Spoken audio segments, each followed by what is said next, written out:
Jangan tonton sepotong-potong, tonton video ini sampai tuntas. Pertanyaan dari ibu-ibu. Uang pinjaman dari bank dibikin rumah tempat tinggal.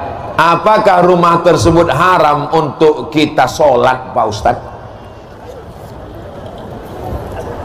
Kalau belum meminjam, ada niat-niat minjam, jangan minjam. Karena duit itu duit riba. Yang sudah sempat meminjam, ada aset yang bisa dijual untuk menutupi ke bank, jual. Ada kebun sawit 4 hektar, jual 1 hektar, tutup, dibom namanya, dibom. Ini tak bisa kubom, Pak Ustadz. Asal kubom ini meledak semuanya, bom atom, habis. Itulah satu-satunya sawit 2 hektar untuk makan untuk sekolah anak, Pak Ustadz. Maka lunasilah, cicillah sampai lunas. Di rumah tuh tetap boleh sholat, di rumah tuh sholatnya tetap sah. Itu alternatif yang ketiga. Jangan mengutang riba. Pergilah ke bank syariah, Bank Riau Kepri Syariah. Nanti akadnya namanya murabahah, akadnya namanya wakalah, akadnya mudharabah, untuk menyelamatkan kita dari riba. Ya ayyuhalladzina amanu, wahai orang beriman, la ta'kulur riba, jangan kalian kena riba. Hukum riba, kalau bangkit nanti dari kubur, kama yatakhabbatuhu syaitanu minal mas, bangkit dari kubur macam orang kerasukan setan. Kalau bahasa Jawanya kesambet, kalau kata orang Melayu tersapo, kata orang kubu petoguan. Apa lagi? Tersapo, ayo disapu hantu. Macam itulah nanti bangkit dari kubur. Jadi kalau ibu tengok nanti di padang mahsyar ada orang bangkit dari kubur macam orang tersapo, ada orang ketoguan, itulah yang banyak makan riba. Jangan ditunjuk dia, kau aku tengok macam tersapo, kau pun lebih tersapo, kata dia. Sama sapo kono sapo gitu. Yang kedua, duit riba dimakan. Berdoa kepada Allah, doanya tak dikabulkan Allah. Kenapa doa tak dikabulkan Allah? Mat'amuhu haram, makanannya haram, gara-gara makan riba. Ya Allah, selamatkan kami di kubu ini dari riba, ya Allah. Jangan tonton sepotong-potong, tonton video ini sampai tuntas. Wudhu batal kalau bersentuhan suami istri, suami sama istri. Aula mastumun nisa, kamu menyentuh perempuan. Kalau kamu menyentuh perempuan, apakah makna menyentuh itu menyentuh kulit? Kata Hanafi, mazhab Hanafi, bukan menyentuh kulit.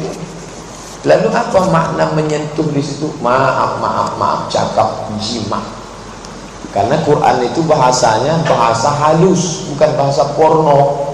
Quran tak ada ayat porno, beda dengan perjanjian lama, perjanjian baru, isinya porno-porno. Saya punya filenya, ayat-ayat porno dalam perjanjian lama dan perjanjian baru.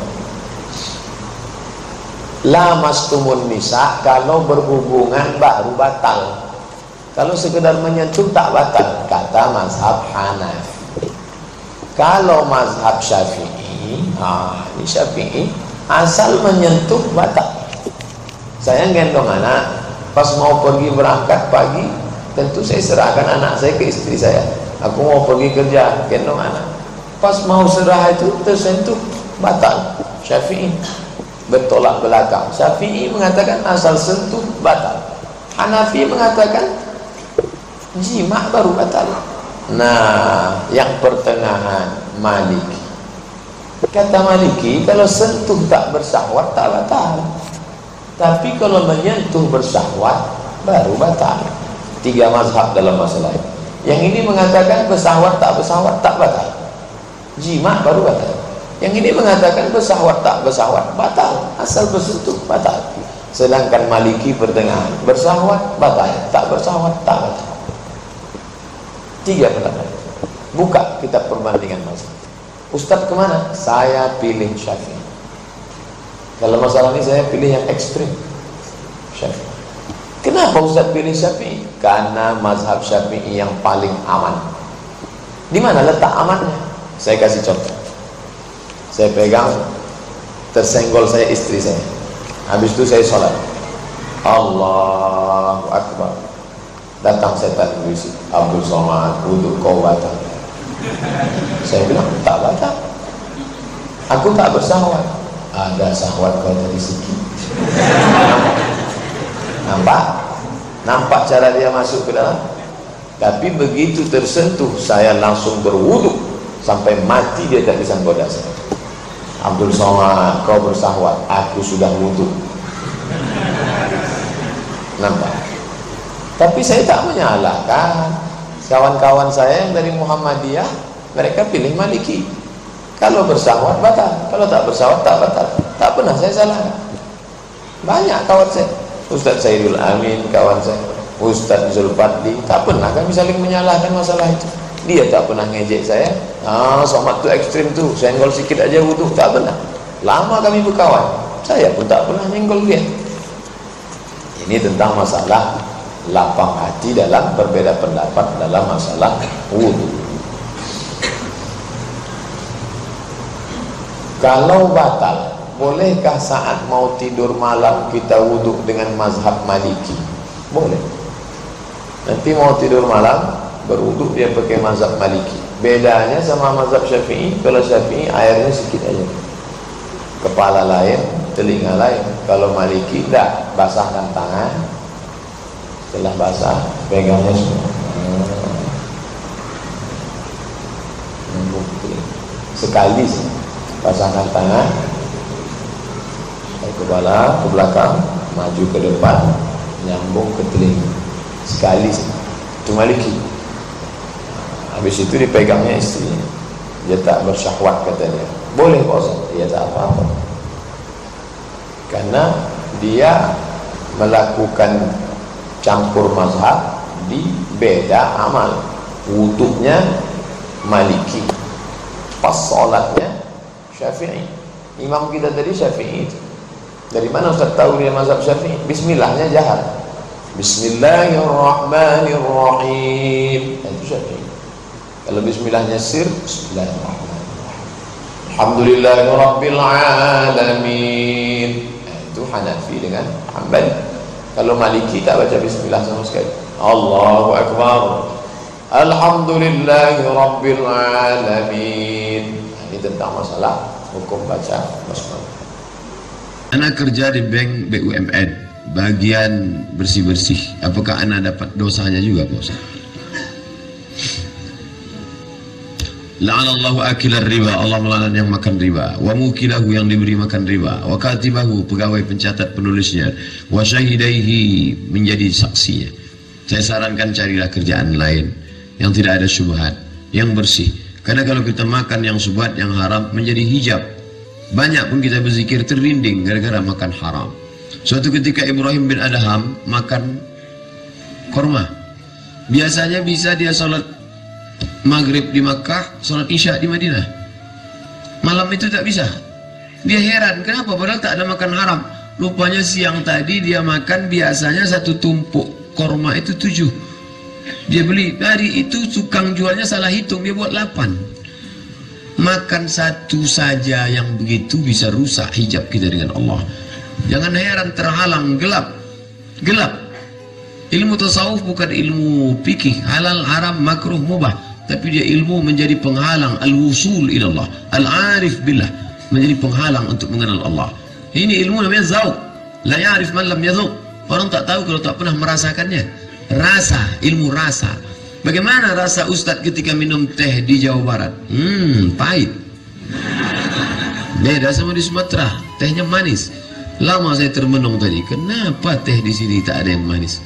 Sampai akhirnya nampaknya Kiai Aang tahu apa yang ada dalam hati saya. Beliau sendiri menjawab. Apa kata beliau? Ustadz, jangan heran kalau di sini teh tidak manis, karena orang Jawa Barat manis-manis. Wih, itu ternyata rahasia. Rasa tidak bisa diceritakan dengan kata, karena kata terlalu miskin untuk mewakili rasa.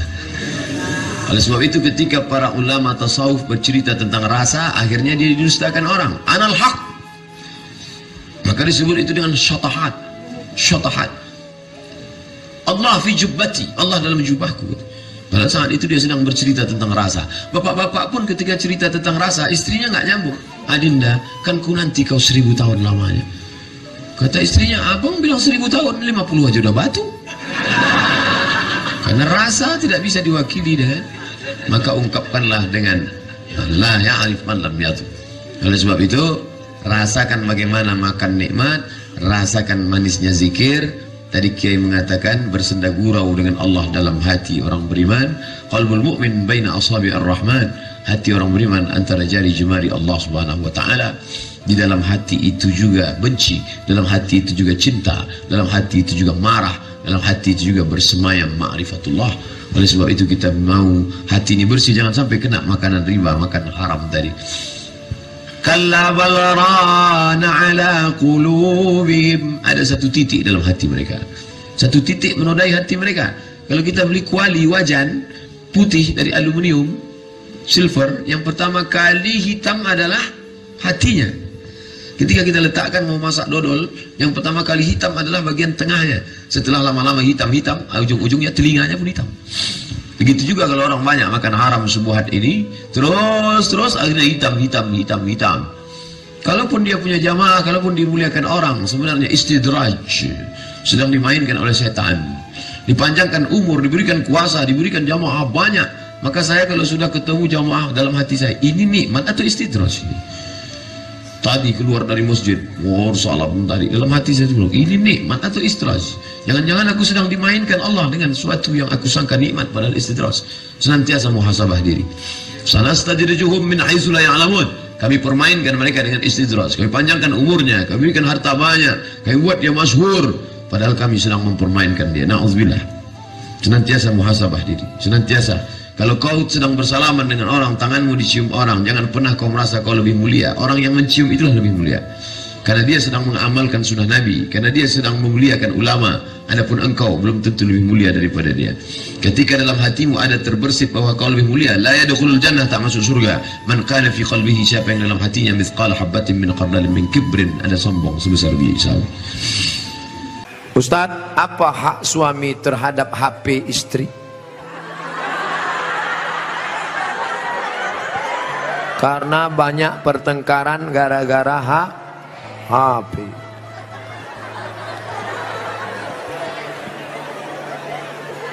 Lima hak ibu terhadap bapak. Catat, ingat baik-baik. Pertama, makan. Ibu tadi sudah dikasih makan. Yang kedua, pakaian. Ibu sudah dikasih pakaian? Karena sekarang banyak perempuan yang tidak diberi pakaian oleh suaminya. Tinggi istrinya 175, tapi dikasih kain cuma 50 cm, kurang kain. Kadang belum selesai di tempat tukang jahit sudah dia ambil. Kadang kainnya panjang, resleting belum dipasang, pas jalan kelihatan. Ustadz kok tahu? Saya ngelihat. Ibu sudah dikasih makan, ibu sudah dikasih pakaian, ibu diberikan tempat tinggal yang layak menurut kemampuan masing-masing. Sudah? Keempat, ibu mesti diberi pendidikan. Yang ngajar ibu ngaji, bapak. Yang ngajar ibu sholat, bapak. Yang ngajar ibu akhlak, bapak. Bapak adalah guru di rumah. Dan yang kelima adalah perhatian. Maka ibu selalu diperhatikan. Dari mulai jilbabnya, dari mulai pakaiannya, termasuklah HP ibu diperhatikannya juga. Kok dari tadi sini Ustadz Somad, suatu ketika istri saya pergi kerja dan saya masuknya siang, tiba-tiba HP-nya berdering. Saya cek, rupanya mantan. Dia cari lagi di FB dan mereka sudah jalan-jalan, Pak Ustadz. Hati saya selalu galau tiap hari. Jangan-jangan dia sudah buat ini, jangan-jangan dia sudah jalan ini, jangan-jangan sudah. Bayangkan menderitanya seorang laki-laki gara-gara HP istri yang sudah macam-macam. Gara-gara apa itu? Facebook, Twitter, BBM, WhatsApp, Instagram. Oleh sebab itu jaga ini masalah HP ini, jaga baik-baik. Nah ini Ustaz Somad gak enak, selalunya HP perempuan aja. Oke, sekarang kita balik. Bagaimana dengan HP bapak-bapak yang lebih banyak perhatiannya ke HP, yang kata-katanya merayu, menggoda? Oleh sebab itu ini mesti dijaga. Kalau tidak, duduk bersama bapak sama ibu, duduk, HP-nya buat baliho besar-besar, judulnya mau dibawa kemana hubungan ini, atau buat besar-besar, jangan ada HP di antara kita. Ustaz, akhir-akhir ini muncul pemahaman Salafi, Wahabi, selalu menyalahkan tata cara ibadah solat kita, kaki celana kita, janggut kita. Apakah pemahaman ini diberi bantuan kewangan dari Arab Saudi kerana masjid mereka bagus-bagus? Wallahu alam bisawab. Sampai sekarang saya belum pernah tanya, awak dapat bantuan ke apa tidak? Tapi yang jelas jamaahnya bersedekah banyak, mereka banyak duit bersedekah. Lalu jamaah manakala mereka buatkan malam sedekah, dia banyak duit. Wallahu alam bisawab. Yang jelas manhajuna manhajul bayan. Begitu kami diajarkan di Azhar University dulu. Saya kira Ustaz Hanafiah juga, kami dari Azhar, banyak sahabat-sahabat di Mesir, di Malaysia, daripada Kahirah, kita diajarkan menjelaskan saja. Ustaz Samad, bagaimana dengan kaki celana, apakah mesti dipotong atau tidak dipotong? Ma tahtal ka'baini finnar, di bawah mata kaki masuk neraka. Di bawah mata kaki celana, di bawah mata kaki kain, di bawah mata kaki jubah, di bawah mata kaki masuk neraka. Tapi ada hadis lain, man jarra thawbahu khuyala, berdosa kalau sombong. Kalau tidak sombong tidak apa-apa, kata Imam Syafi'i. Kalau tidak sombong tidak apa-apa, kata Imam Nawawi dalam Riyadhus Shalihin. Kalau tidak sombong tidak apa-apa, kata Imam Syaukani dalam Nailul Autar. Kalau tidak sombong tidak apa-apa, kata Imam Sana'ani dalam Subulus Salam. Kalau tidak sombong tidak apa-apa, kata Syekh Qardawi dalam Kaifana Ta'amal Ma'as Sunnah. Saya selalu menjelaskan saja. Saya tak katakan itu ustaz tak betul, itu dia, tidak. Saya jelaskan saja supaya masyarakat faham. Tentang masalah janggut, saya sebutkan menurut mazhab Syafi'i. Mazhab Syafi'i tidak sepakat semua tentang janggut itu sunat, wajib. Maka ada yang mengatakan sunat. Saya sebutkan pendapat imam ini sunat. Kalau berjanggut itu sunat, maka mencukur janggut tidak haram, karena lawan daripada sunat adalah makruh. Tuan-tuan yang sudah berjanggut, sila berjanggut. Jangan mengejek yang tak berjanggut, jangan pula mengejek yang berjanggut. Aku tengok engkau ni macam kambing lah. Tentu yang berjanggut sakit hati. Bila aku kambing, engkau anjing, kata dia. Bila sesama kita berkelahi, yang senang siapa? Siapa yang mengambil manfaat daripada perkelahian kita? Bila antara yang muslim memotong kaki celana dengan yang tidak memotong berkelahi. Dulu bila jumpa tengok muka, apa khabar? Sekarang tengok kaki, dah potong apa tidak?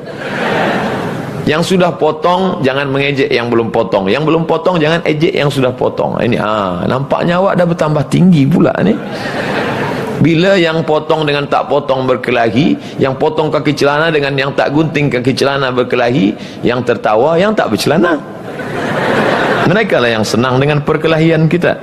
Oleh sebab itu tak usah berkelahi dalam masalah-masalah yang tidak perlu. Maka dalam 4 buku itu cukup, download, baca baik-baik. Mudah-mudahan ada manfaat. Terima kasih, mohon maaf banyak silap salah. Subhanakallahumma wa bihamdika asyhadu an la ilaha illa anta astaghfiruka wa atubu ilaih. Wa sallallahu ala sayyidina wa maulana Muhammad wa ala alihi wa sahbihi wasallam. Walhamdulillahirabbil alamin. Wassalamualaikum warahmatullahi wabarakatuh. Assalamualaikum Pak Ustaz. Waalaikumsalam. Minta izin Pak Ustaz bertanya, apakah Wahabi itu sesat? 3 titik yang tak bisa bersama. 1, mereka membid'ahkan perbuatan yang masih khilafiyah. Zikir bersama bid'ah, Maulid Nabi bid'ah, Isra Mi'raj bid'ah, doa bersama bid'ah, tahlil bid'ah, taklim bid'ah, khatam Quran bid'ah. Padahal itu masih khilafi. Kalau kau tuduh saudaramu, hei pelaku bid'ah, itu artinya sama dengan hei dhalalah, hei finnar. Yang kedua, mereka menuduh orang bertawassul musyrik, sedangkan awak ahlus sunnah wal jamaah bertawassul dengan nabi, bertawassul dengan wali, bertawassul dengan orang soleh. Kitabnya ditulis ahli hadis dari Maroko, namanya Syekh Abdullah bin Siddiq Al-Ghumari. Nama kitabnya Ittihaful Azkiya bijawazit tawassul bil sholihin wal anbiya, boleh bertawassul, lengkap dalil-dalilnya. Orang bertawassul dengan Syekh Abdul Qadir Al-Jilani, dengan Bahauddin Naqsabandi, dengan Syekh Abdul Wahab Rokan, dengan silsilah tarekat Naqsabandiyah, tidak musyrik, karena dia tidak meminta kepada Nabi, tak meminta kepada wali, meminta kepada Allah dengan menyebut nama orang-orang soleh. Yang ketiga, mereka mengkafirkan orang yang mentakwil, padahal takwil itu manhajnya salaf. Imam Bukhari mentakwil, contoh dalam Sahih Bukhari, kullu syai'in halikun illa wajhah, semuanya binasa kecuali wajahnya. Wajah Allah ditakwil Imam Bukhari. Wajah artinya mulkah, kekuasaannya. Imam Malik mentakwil, katanya Allah turun, yang turun itu bukan zatnya, tapi yang turun itu amruhu, perkaranya. Takwil adalah manhaj salaf. Jadi kalau mengkafirkan orang yang mentakwil, berarti sudah mengobok-obok, mengacak-acak. Siapa yang mengkafirkan saudaranya yang tak kafir, dua gendangnya, dia kafir atau saudaranya itu kafir. Tiga titik ini yang membuat kita tak bisa bersama. Pertama, membid'ahkan. Kedua, memfasikkan. Ketiga, mengkafirkan. Jelas? Tak juga jelas, ulang saya lagi kok. Saya mau tanya tentang bagaimana sebaiknya cara tepat bagi panitia amil zakat. Biasanya imam menyiapkan beras untuk muzaki dan biasanya zakat diserahkan berupa uang. Hampir habis napasku, lompat baris, tak ada bertitik koma.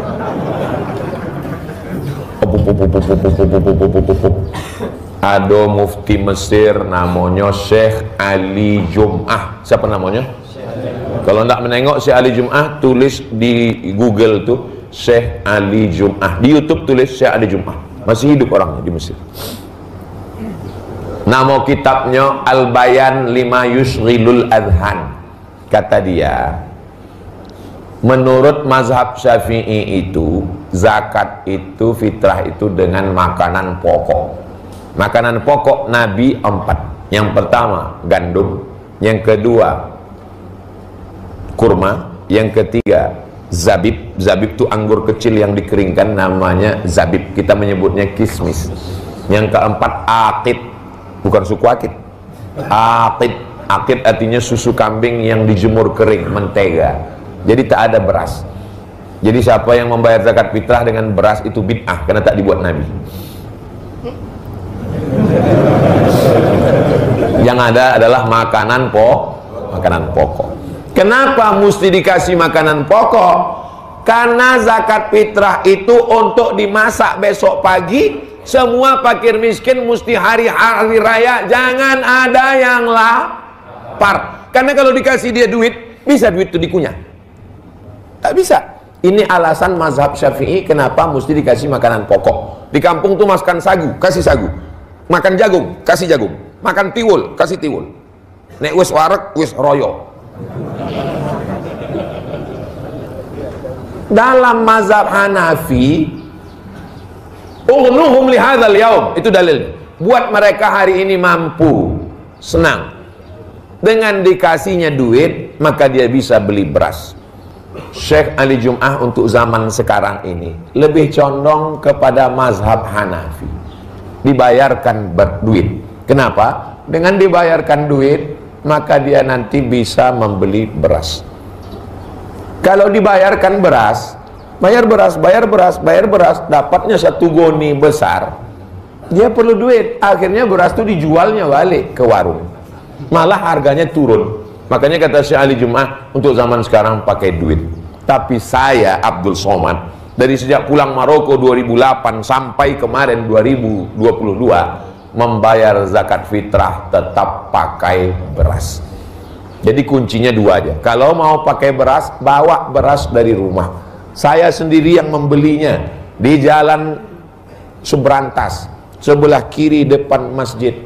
Ada, saya tengok, beras terbaik Kuda Lawi.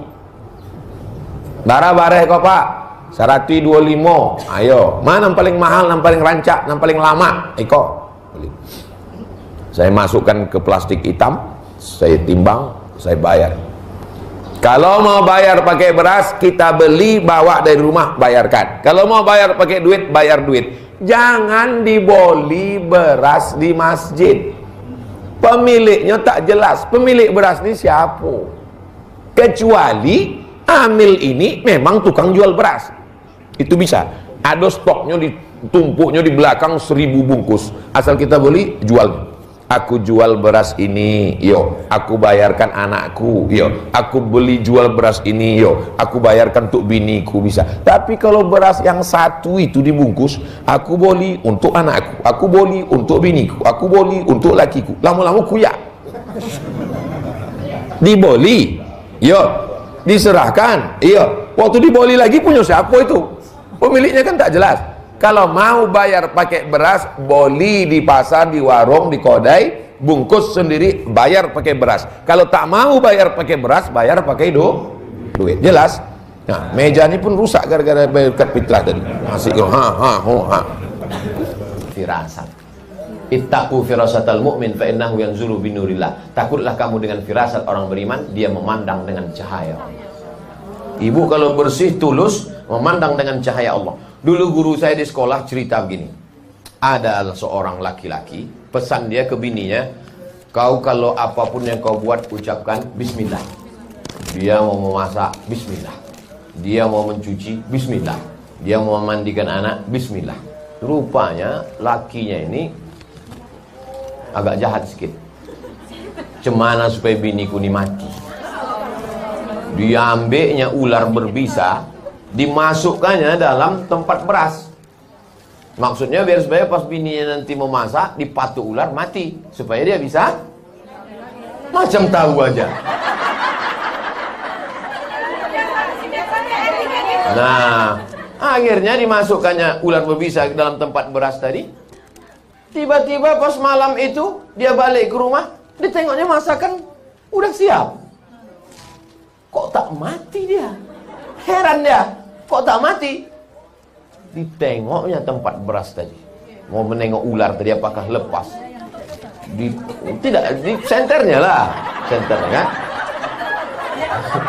Ibu mau cepat aja lakinya tadi mati. Ini menunjukkan dendam. Tenang dulu, selesai. Begitu ditengoknya tempat beras tadi, tengoknya tempat beras, rupanya ular itu sudah berubah menjadi emas. Kenapa ular itu berubah menjadi emas? Semua kita mengucapkan bismillah. Kenapa berubah menjadi emas? Keikhlasan dan ketulusan. Berubah menjadi emas. Tobat si laki-laki. Tak jadi dia mati, Bu. Saya tahu semua ibu menginginkan dia mati. Tapi ibu yang ikhlas tadi tak mau lakinya mati. Nah, saya tahu ibu, solidaritas ibu kuat dengan dia tadi. Paham saya itu? Paham saya. Bagaimana cara menyikapi suami yang meninggalkan istri dan berniat untuk tidak memberi nafkah? Hai laki-laki, kalian punya kewajiban 5. Kasih binimu makan, pakaian, tempat tinggal, pendidikan, perhatian. Makan, sudah. Pakaian, sudah. Banyak sekarang laki-laki tak ngasih bini pakaian. Itu yang di mall-mall tuh.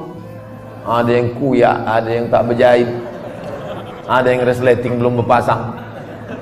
Ustaz nengok, tertengok tak sengaja. Saya tak ada niat nengok, tapi pas nengok-nengok lip tu nampak sikit. Pertama kasih dia makan, yang kedua kasih dia pakaian, ketiga kasih dia tempat tinggal yang layak sesuai dengan kemampuan, yang keempat kasih dia pendidikan. Kalian yang mendidik dia, kalau tak sanggup mendidik dia, suruh dia dengar pengajian. Perhatian, sanjungan, perempuan suka disanjung-sanjung. Gimana abang tengok baju yang ku beli kemarin bang? Belum pernah abang menengok baju macam itu. Padahal berserak-serak simpang limun. Nah, kalau tidak kau berikan ini, maka perempuan ini punya wali. Jangan bodoh-bodohnya anak-anak gadis kita. Anak gadis ibu punya wali 6. Ayah, atuk, abang, adik, pakcik, abang ayah, adik ayah. Maka laki-laki yang tak menunaikan 5 kewajibannya tadi, wali tadi memanggil, bukan enam-enamnya, salah satu. Jangan enam-enamnya, pucat mati dia. Salah satu aja. Ayah, abang, adik, pakcik, aku sebagai wali, sini kos. Sini. Kalau kebetulan bapak tentara, polisinya cabut pistol, letakkan situ. Kalau pak, macam-macam, ditembak kepala kan. Kenapa tak kau kasih dia makan? Kenapa tak kau kasih dia nafkah? Apa ini? Perempuan yang dibodoh-bodohi. Ini tak dikasih nafkah, diam. Tak dikasih belanja, diam. Muka biru ditumbuk merah, diam. Kenapa kau tak melawan? Sorga di bawah tapak kaki laki. Bodoh. Kalian perempuan punya wali. Perempuan punya wali. Bukan perempuan itu yang ngomong. Ini banyak sekarang perempuan ngomong langsung sama suami. Bukan begitu. Ada walinya yang mempertanyakan. Nah, jadi kalau mengerti, betul kata Nabi, hai para wali, para ayah, para abang, para kakek, para datuk, para pakcik, para paman, idza ja'akum man tardawna dinahu, kalau datang orang meminang anak gadismu, meminang adikmu, meminang cucumu, pandanglah dua. Din, agamanya baik, wa khuluquhu, akhlaknya baik. Baik agamanya, baik akhlaknya, nikahkan dia. Jangan kau tengok mobilnya. Ini kalau datang naik Grab aja. Oh, datang naik Mercedes Benz, inilah dia. Rupanya rental. Saya Naufal, pelajar dari Sidoarjo. Saya ingin bertanya, Ustadz, dalam ruang lingkup kelas, siswa dituntut memperoleh ilmu dengan tujuan mendapatkan nilai yang baik. Oleh karena itu siswa saling bersaing mendapatkan julukan bintang kelas. Karena persaingan ini akhirnya melupakan antar siswa satu kelas. Bagaimana solusinya Pak Ustadz? Gurunya harus mengajarkan akhlak di atas segalanya. Al-adab fauqal ilmi. Gak ada gunanya banyak ilmu kalau tidak beradab. Makanya orang Jepang kalau ada anaknya gak bisa bahasa Inggris, dia gak pusing, cukup dikursuskan. Kalau ada anaknya gak bisa fisika, gak pusing, cukup dikursuskan. Tapi kalau anaknya gak bisa beradab, gak tahu ngantri, nggak ada sopan santun, nggak beretika, nggak menghormati orang tua, itu tidak bisa dikursuskan. Teman saya mau kuliah, harus skor TOEFL-nya 550. TOEFL, Test of English Foreign Language.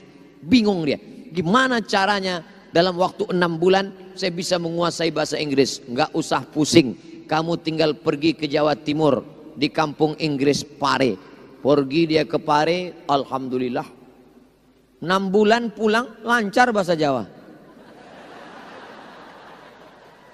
Ternyata dapat 2 bahasa. Bahasa Inggrisnya mantap, bonus bahasa Jawa. How are you friend? Wapik tenan. Alhamdulillah. Tidak usah pusing masalah bahasa, matematika, fisika, kimia, bisa kursus. Tapi masalah pembentukan karakter akhlak, maka siswa-siswa kalian mesti punya 2. Pertama, berkarakter. Kedua, berkinerja. Apa beda karakter dengan kinerja? Sopan, menghormati orang lain, tapi malas. Yang satu lagi rajin, cekatan, berprestasi, tapi tak menghormati orang lain. Ada yang lebih parah, sudahlah malas, ranking terakhir. Maka kalian harus punya 2. Pertama, kinerjanya mantap. Yang kedua, berkarakter. Berkarakter bahasa orang sekarang, bahasa sunnahnya berakhlakul karimah. Nah, ini tanggung jawab kita semua Bapak Ibu guru. Jangan sampai anak-anak berprestasi tapi tidak punya tata krama, toto kromo, sopan santun. Orang Jawa tata krama, sopan santunnya luar biasa, sampai nunjuk nggak mau gini. Tinggalnya di mana? Sana Pak. Sopan. Ustadz tahu dari mana? Saya di Mesir. Banyak teman dengan kawan-kawan dari Jawa Timur, dari Jawa Tengah. Tinggal sama orang Kudus, pernah serumah sama orang Kudus. Dia cerita ternyata di Kudus itu katanya nggak boleh motong sapi. Loh, kenapa saya tanya? Begitu kami menghormati saudara kami yang beragama Hindu. Karena dulu Sunan Kudus datang, tidak ingin merusak hati, menyinggung perasaan tetangga yang beragama Hindu, karena mereka ini menyembah hewan sapi tersebut yang dianggap sebagai hewan yang suci, maka tidak mau dipotong. Sampai sebegitunya. Ya, apa itu? Akhlak. walaupun berbeda keyakinan, beda agama, tidak dengan pedang. Seandainya dulu mereka datang bawa pedang, masuk Islam. Kalau tidak pancung, mungkin hari ini kita tidak Islam, habis terjadi pembunuhan. Tapi dengan akhlak, wa ma arsalnaka illa rahmatan lil alamin. Tidak ada gunanya punya anak kaya kalau tidak berakhlak. Tidak ada gunanya punya anak, punya jabatan tinggi, tapi tidak menghormati orang tua. Itulah makna doa. Rabbana hablana min azwajina wa zurriyatina qurrata a'yun, sejuk dipandang mata. Saya ketemu dengan bapak-bapak umur 70 tahun. Ustadz Somad, ya, umurnya berapa? Saya lahir 77 Pak, sebaya anak saya. Tahu arti qurrata a'yun? Tahu Pak, saya kan Ustadz selalu baca doa itu. Artinya apa? Sejuk dipandang mata Pak. Maknanya apa? Enggak tahu Pak. Saya punya anak Pak Ustadz, kaya, mobilnya mewah, duitnya banyak, dapat suami orang kaya. Tapi ketika datang ke rumah mata saya panas melihat dia. Mata saya nggak sejuk. Kenapa? Rambutnya dicat 3 warna, merah, kuning, kelabu. Celananya sempit, panas mata saya. Tapi ada anak saya yang biasa-biasa aja, sederhana, datang ke rumah, bajunya panjang, jilbabnya panjang, anak-anaknya baca Quran, anak-anaknya pandai ngaji, sejuk mata saya melihatnya. Rupanya makna qurrata a'yun adalah anak-anak yang berakhlakul karimah. Mudah-mudahan anak-anak generasi kita ke depan, mereka itu berprestasi, pintar, IQ-nya tinggi, skor TOEFL-nya 550, S3, tapi juga menghormati orang tua, kooperatif, bisa bekerja sama dengan teman-teman, tidak angkuh dan sombong.